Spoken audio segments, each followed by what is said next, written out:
Hi friends, welcome to Shanu Soumi cooking. இன்றைக்கி ஒரு முட்டை கிரேவி எப்படி செய்யலான்னு பார்க்கலாம் ஃப்ரெண்ட்ஸ். இந்த கிரேவி பார்த்திங்கன்னா சாதம், தோசை, சப்பாத்தி, இட்லியோடலாம் சாப்பிட வேறு லெவல் காம்பினேஷனாக இருக்கும். கண்டிப்பாக ட்ரை பண்ணுங்கள். ரொம்ப குயிக்கான டயத்தில் ஈஸியாக செஞ்சிடலாம். குழந்தைங்கள்லேருந்து பெரியவங்க வரைக்கும் எல்லாருமே விரும்பி சாப்பிடுவாங்க. வாங்க ஃப்ரெண்ட்ஸ், எப்படி செய்யலான்னு பார்ப்போம்.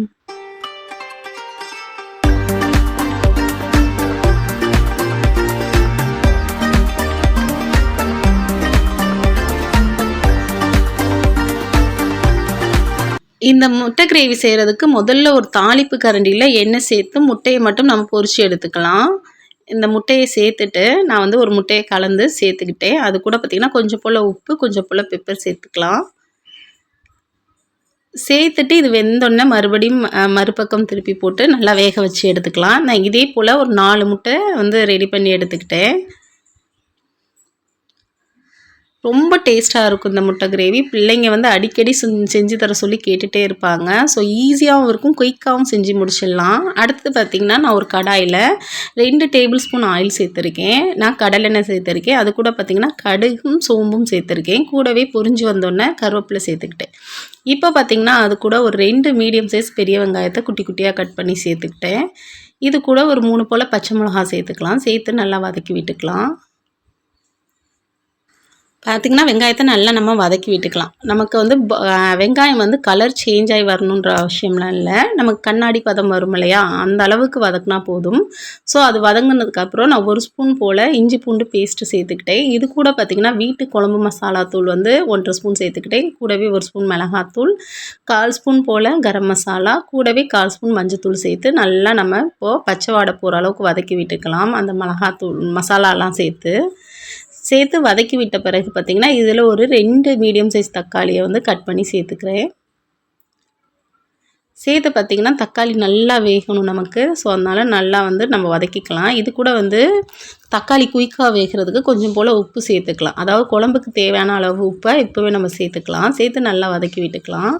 பாருங்கள், தக்காளி நல்லா வதங்கிடுச்சு. இதை நல்லா நம்ம கரண்டி வச்சு இப்படி கொத்தி விட்டோம்னா இன்னும் நல்லா நமக்கு அந்த தக்காளி இருக்கிறதே தெரியாத அளவுக்கு நல்லா வெந்துடும்.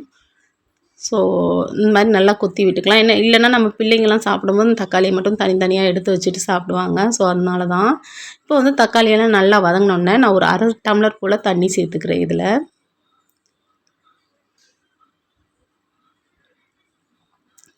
கூடவே பார்த்திங்கன்னா உப்பு கொஞ்சம் கம்மியாக இருந்துச்சு, உப்பும் சேர்த்துக்கிட்டேன். இப்போ இது ஒரு மூடி போட்டு ஒரு 10 நிமிஷம் போல் நல்லா கொதிக்க விட்டுறலாம். நல்லா கொதிக்க ஆரம்பிச்சிடுச்சு. இந்த ஸ்டேஜில் நம்ம ஒரு 1/4 ஸ்பூன் போல் பெப்பர் பொடி சேர்த்துக்கலாம்.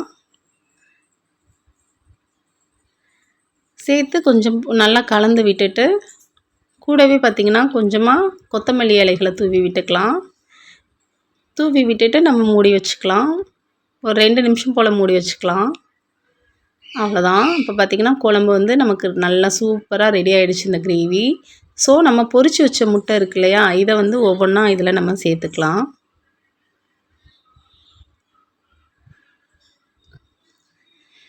இந்த முட்டை சாப்பிட மாட்டேன்னு சொல்கிறவங்க கூட இந்த மாதிரி கிரேவி செஞ்சு கொடுத்தா கண்டிப்பாக சாப்பிடுவாங்க. சில பிள்ளைங்களாம் பார்த்திங்கன்னா முட்டை வேண்டான்னு சொல்லுவாங்க இல்லையா, நீங்கள் இந்த மாதிரி பொரிச்சு கிரேவி பண்ணி கொடுங்க. கண்டிப்பாக பிள்ளைங்க மறுபடியும் செஞ்சு தர சொல்லி கேட்பாங்க. அவ்வளோ சூப்பராக இருக்கும் இந்த கிரேவி. கண்டிப்பாக ட்ரை பண்ணுங்கள். ட்ரை பண்ணிவிட்டு எப்படி இருக்குன்னு கமெண்ட் பண்ணுங்கள். குயிக்கான டயத்தில் ஈஸியாக குறைஞ்ச பொருட்களை வச்சு ஈஸியாக செஞ்சிடலாம் அந்த கிரேவியை. கண்டிப்பாக ட்ரை பண்ணி பாருங்கள் ஃப்ரெண்ட்ஸ். ரொம்ப சூப்பராக இருக்கும். இவ்வளோ நேரம் பொறுமையாக வீடியோ பார்த்ததுக்கு ரொம்ப தேங்க்ஸ் ஃபார் வாட்சிங்.